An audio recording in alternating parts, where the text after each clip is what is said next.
Pendleton, Oregon. For 3 days, the jury was deadlocked. 9 jurors wanted to convict James Worley, a church pastor accused of sexually abusing a young relative. 3 others said they could not find him guilty. It was awful being in that room, Carlos Cardoso, who was among the jurors who did not want to convict, recalled of the 2018 trial. It was very tough. Finally, one of the 3 holdouts switched sides, leaving the vote split 10-2 and ending deliberations. In any other state across the nation, the outcome would have meant a hung jury, since nearly all felony criminal convictions require unanimous verdicts. But in Oregon, the only state that still permits convictions in many felony cases where 1 or 2 jurors disagree with the rest of a jury, it meant that Mr. Worley was found guilty. He was sent to prison for 12.5 years. The Supreme Court is weighing the constitutionality of non-unanimous verdicts, and is expected to hand down a decision as early as this month. The justices are considering a case involving a murder conviction from Louisiana, which permitted split verdicts until 2 years ago, when voters overturned the law. The Court's decision also is expected to decide the future of split juries in Oregon, and perhaps the fate of people already convicted with divided juries like Mr. Worley. There is widespread agreement among defense lawyers and prosecutors in Oregon that the law is deeply flawed, and may have sent innocent people to prison. Both the Oregon District Attorneys Association and the Oregon Criminal Defense Lawyers Association oppose the law, as do Republican and Democratic lawmakers in the state legislature. But with a state law that has been in place for decades and with potentially thousands of convictions at stake, at least one official, Ellen Rosenblum, the Oregon Attorney General, says she fears that swiftly ending non-unanimous jury verdicts could lead to legal chaos. Reinterpreting federal constitutional requirements after 40-plus years would call into question thousands of settled criminal cases, and could require new trials in hundreds, if not thousands, of cases, Ms. Rosenblum, a Democrat, wrote in an amicus brief to the Supreme Court supporting the continued acceptance of non-unanimous verdicts. Those new trials would re-traumatize crime victims and survivors and overwhelm our state's criminal justice system. Even John Hummel, the district attorney in Deschutes County, where Mr. Worley, the pastor, was convicted, said that convictions by split juries were unfair, and had almost certainly resulted in people being sent to prison for crimes they did not commit. But he said he had no choice but to adhere to the law. He said he believes Mr. Worley is guilty, though he said he does not think a 10-2 verdict should have been sufficient for conviction. The truth is that Oregon has an unconstitutional law, and when it causes tumult in our criminal justice system, we have no one else to blame but ourselves, Mr. Hummel said. And there are consequences to having unconstitutional laws. One of them is that you are more likely to convict the innocent.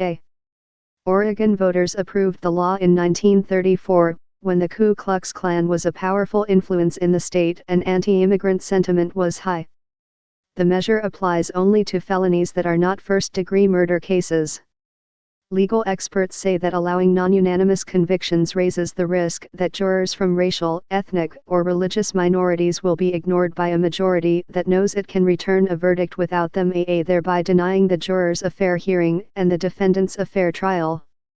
Oregon's population is about 85% white, and most people convicted by non-unanimous juries there are white as well. But Eliza B. Kaplan, director of the Criminal Justice Reform Clinic Oregon at Lewis and Clark Law School in Portland, who has studied the history of non-unanimous juries, said the impact of the law in an overwhelmingly white state is that racial minorities rarely have juries of their peers. If the Supreme Court rules that divided jury verdicts violate the Sixth Amendment guarantee of a fair trial, Oregon might be forced to rethink large parts of its criminal justice system, including jury instructions, lawyer-saw tactics when picking jurors, as well as potentially thousands of previous convictions by divided juries. Victims' rights groups in Oregon say they also have concerns that ending non-unanimous jury convictions would lead to far more hung juries and mistrials, forcing victims to testify multiple times. Aaron Greenwald, president of the Oregon Crime Victims Law Center, said some people worry that prosecutors faced with a more difficult path to winning convictions might simply elect not to pursue certain cases.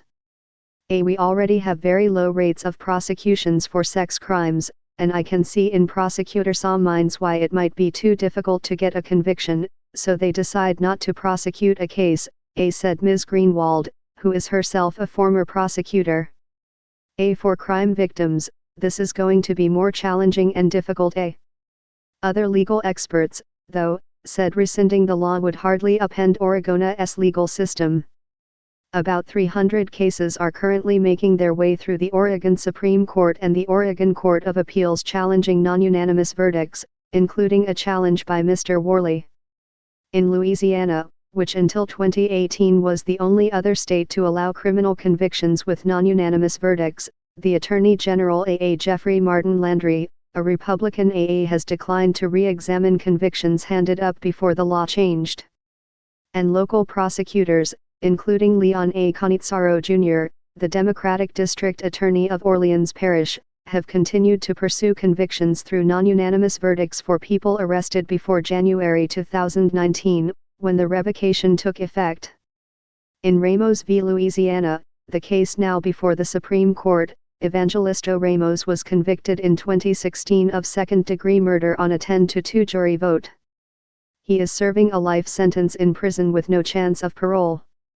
His conviction, and thousands of others in Louisiana and Oregon, are based on a 1972 Supreme Court decision, Apodaca v. Oregon, which said the Constitution required federal juries to render unanimous verdicts, but allowed divided juries in state courts. Liz Murrill, Louisiana's Solicitor General who argued the Ramos case before the Supreme Court said that some 32,000 inmates in her state might be eligible to appeal convictions if the Supreme Court were to bar split verdicts.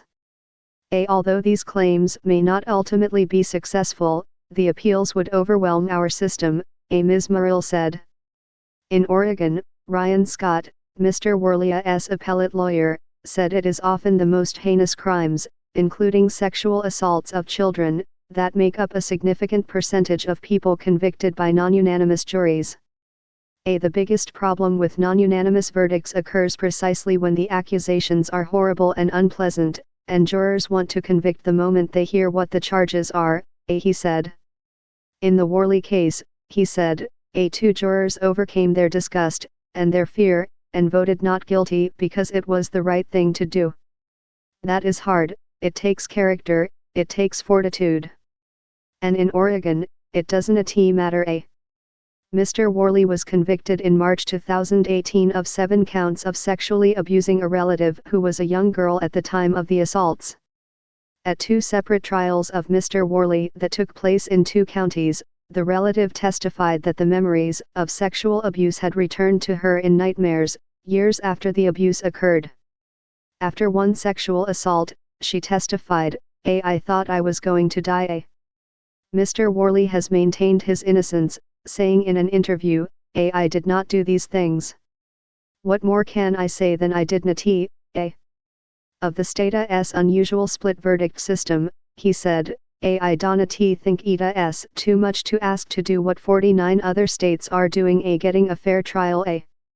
Jurors in his first trial, in Tillamook County in 2016, acquitted Mr. Worley on 5 counts and deadlocked with a margin that was closer than 10-2 on 17 other charges for acts that were said to have been committed in that county. The Tillamook District Attorney then dropped the 17 deadlocked charges. 2 years later, Mr. Worley was tried for similar crimes committed in Deschutes County, and convicted on the 10-2 split verdict.